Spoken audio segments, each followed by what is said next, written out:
καλωσορίσω παιδιά και σήμερα μαζί μας όπως πάντα ήταν ο μοναδικός παραγωγός και μπασίστας και όλα, ο Νίκος ο Τόμο Αγγλούπας.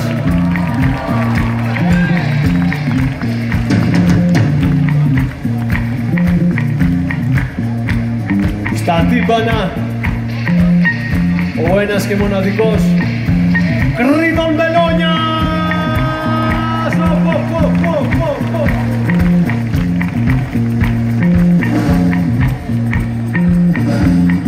Τραγουδάει, παίζει πλήκτρα, παίζει και κρουσά, όπως βλέπετε είναι ο κύριος από την Αδελαίδα της Αυστραλίας, ο κύριος Τζιμ Σταρίδας εκεί.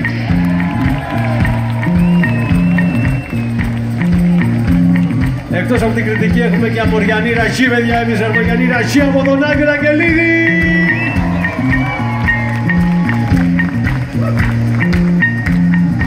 Ευχαριστούμε πάρα πολύ που ήσασταν σήμερα εδώ. Παιδιά, ήταν τέλεια, δίπλα η παραλία, η αμμουδιά, εσείς μπροστά, ελπίζω να περάσετε καλά. Έχετε την αγάπη μας, την ειλικρινή αγάπη μας. Στον Νίκο, για εσάς ήταν ο Σωτήρης Παπάκος. Στα φώτα δίπλα το Βασίλη, σε ευχαριστούμε Βασίλη. Στον Νίκο για μας, ο φοβερός, ο Κλεάνθης, ευχαριστούμε πολύ.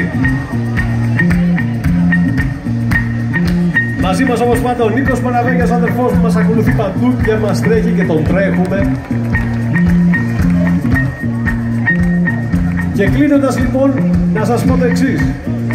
Όσοι έχετε εδώ σήμερα σοβαρή σχέση, δηλαδή σοβαρή σχέση εννοώ πάνω από 2 μήνες τουλάχιστον,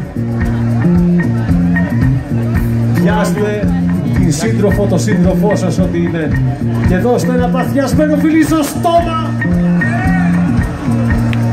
και τραγουδίστε μαζί μας. Πώς να βόλεψω στο ίδιο ρεβάτι, 2 γυναίκες σε μία βραδιά, 2 αγάπες που από τη γεννάτη, πώς να μπορέσουν σε μία καρδιά. Πώς να βόλεψω στο ίδιο ρεβάτι, 2 γυναίκες σε μία βραδιά, 2 αγάπες που από τη γεννάτη, πώς να μπορέσουν σε μία καρδιά. Πώς να βόλεψω στο ίδιο ρεβάτι, 2 γυναίκες σε μία βραδιά, 2 αγάπες που από τη γεννάτη, πώς να μπορέσουν σε μία καρδιά. Πώς να βόλεψω στο ίδιο ρεβάτι, 2 γυναίκες σε μία βραδιά, 2 αγάπες που από τη γεννάτη, πώς να χωρέσουν σε μία καρδιά.